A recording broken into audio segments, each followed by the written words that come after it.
السلام علیکم میرے پیارے بہن بھائیوں، کیا آپ یہ جانتے ہیں کہ انسان گہری اداسی کی کیفیت میں کس وقت جاتا ہے؟ جب انسان طویل عرصے تک ذہنی دباؤ، پریشانی یا خوف کا شکار رہتا ہے تو یہ آہستہ آہستہ اس کے ذہن اور دل پر گہرا اثر ڈالتی ہے، جو بعد میں گہری اداسی میں بدل جاتی ہے۔ کبھی کسی قریبی شخص کی بے وفائی، بچھڑنا یا کسی عزیز کی موت کا صدمہ انسان کے دل میں ایسا خلا پیدا کر دیتا ہے جو گہری اداسی کا سبب بن سکتا ہے۔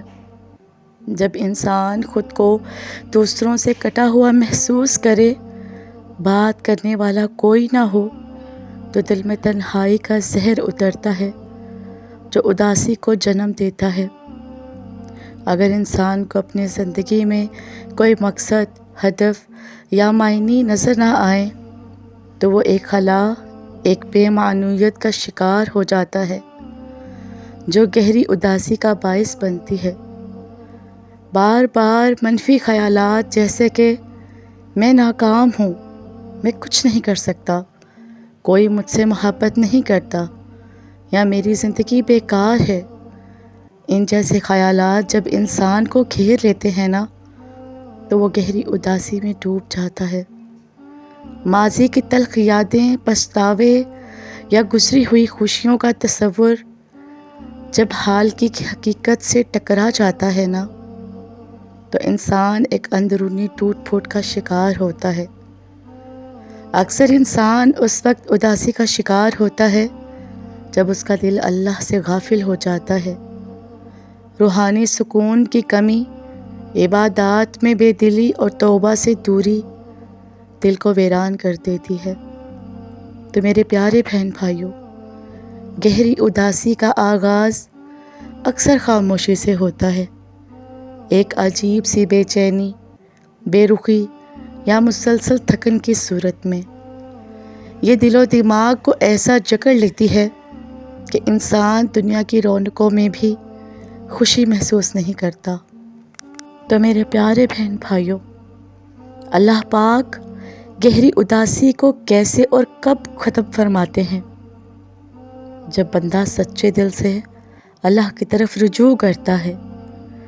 اداسی اس وقت ختم ہونے لگتی ہے جب انسان اللہ تعالیٰ کے حضور جھک جاتا ہے، توبہ، دعا کے ذریعے وہ اپنے دل کا بوجھ خالق کے سامنے رکھتا ہے۔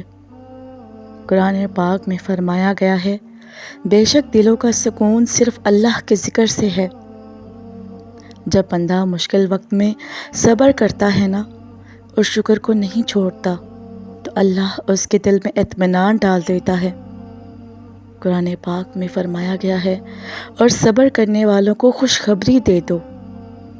اللہ تعالیٰ بعض اوقات گہری اداسی کو ایک ذریعہ بناتا ہے بندے کے دل کو پاک کرنے کا، اور جب بندہ اس آزمائش میں ثابت قدمی دکھاتا ہے نا تو اللہ اس کے دل کو روحانی نور سے بھر دیتا ہے۔ جب بندہ روتے ہوئے، ٹوٹے ہوئے دل سے اللہ سے مانگتا ہے تو اس کی دعا رد نہیں کی جاتی۔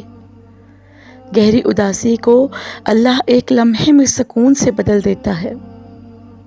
ایک حدیث مبارکہ میں ہے، اللہ ٹوٹے دل والوں کے ساتھ ہوتا ہے۔ اللہ تعالیٰ بعض اوقات اداسی کو اس لیے طویل کرتا ہے تاکہ بندہ کسی بڑی مصیبت یا گناہ سے بچ جائے یا اس کے درجات بلند ہوں۔ جب وہ مقصد پورا ہو جاتا ہے تو اداسی خود بخود ختم ہو جاتی ہے۔ اللہ کسی انسان، واقع، نصیحت یا ذکر کے ذریعے دل میں امید کی شمع جلا دیتا ہے۔ کبھی کسی بات، کبھی قرآن کی آیت یا کسی نیکی کے عمل سے دل روشن ہو جاتا ہے۔ تو میرے پیارے بہن بھائیوں، اللہ تعالیٰ گہری اداسی کو تب ختم فرماتا ہے جب بندہ اس کے قریب آ جاتا ہے، اس پر بھروسہ کرتا ہے اور دل کو دنیا سے ہٹا کر اللہ تعالیٰ سے جوڑ لیتا ہے۔ اداسی اللہ کی طرف پلٹنے کا ایک دروازہ ہوتی ہے جو آخر کار دل کو روشنی، سکون اور امید سے بھر دیتی ہے۔ تو میرے پیارے بہن بھائیوں، جب اللہ پاک بندے کی گہری اداسی ختم کرنے والا ہوتا ہے نا، تو اس سے پہلے اور دوران بندے کو کچھ خاص نشانیاں ظاہر کرنا شروع ہو جاتی ہیں، جو اس بات کی دلیل ہوتی ہیں کہ اللہ اس پر مہربان ہو رہا ہے اور اس کی اندھیر نگری ختم ہونے والی ہے۔ سب سے پہلی اور ایک خاص نشانی کہ اداسی کے دنوں میں بھی اچانک دل کو کچھ لمحوں کے لیے سکون محسوس ہوتا ہے، جیسے کوئی کہہ رہا ہو کہ سب ٹھیک ہو جائے گا، یہ اللہ کا پہلا لمس ہوتا ہے۔ دوسری نشانی، جس دل کو عبادت میں مزہ نہیں آتا تھا، وہ اب قرآن، تسبیح یا نماز کی طرف کھینچنے لگتا ہے، یہاں تک کہ تہجد تک آ پہنچا ہے۔ یہ اس بات کی سب سے خاص نشانی ہے کہ اللہ دل کو پاک کر رہا ہے۔ تیسری نشانی، بندہ جب اللہ کا نام لیتا ہے نا اور آنکھیں بھر آتی ہیں، تو یہ اس بات کی علامت ہے کہ دل نرم ہو رہا ہے اور اللہ اس کی پکار سن رہا ہے۔ چوتھی نشانی، جہاں مایوسی نے گھیر لیا ہو، وہاں اچانک امید کی کرن دکھائی دینے لگتی ہے۔ شاید میرا وقت بدل جائے، یہ اللہ کی رحمت کا پیغام ہوتا ہے۔ پانچویں نشانی، کبھی کوئی خوشخبری، کوئی اچھی بات یا کوئی پرانا خواب پورا ہونا شروع ہو جاتا ہے، یہ اللہ کی طرف سے اداسی کو ختم کرنے کا آغاز ہوتا ہے۔ اللہ بعض اوقات ایسے لوگ زندگی میں بھیجتا ہے جو دل کو سہارا دیتے ہیں، دعا سکھاتے ہیں یا حوصلہ دیتے ہیں۔ دل میں گناہوں پر ندامت اور توبہ کا جذبہ پیدا ہوتا ہے۔ یہ بھی ایک نشانیوں میں سے خاص نشانی ہے کہ جب انسان اپنی غلطیوں پر شرمندہ ہونے لگے اور اللہ سے معافی مانگنے لگے، تو سمجھو کہ اداسی کے بادل چھٹنے والے ہیں۔ خوابوں میں روشنی، قرآن پاک، کعبہ یا کسی نیک شخصیت کا دیدار ہو جانا، یہ بھی ان نشانیوں میں سے ایک نشانی ہے کہ کبھی کبھی اللہ تعالیٰ خوابوں کے ذریعے بھی بندے کو تسلی دیتا ہے۔ یہ روحانی پیغام ہوتا ہے کہ وہ اکیلا نہیں ہے۔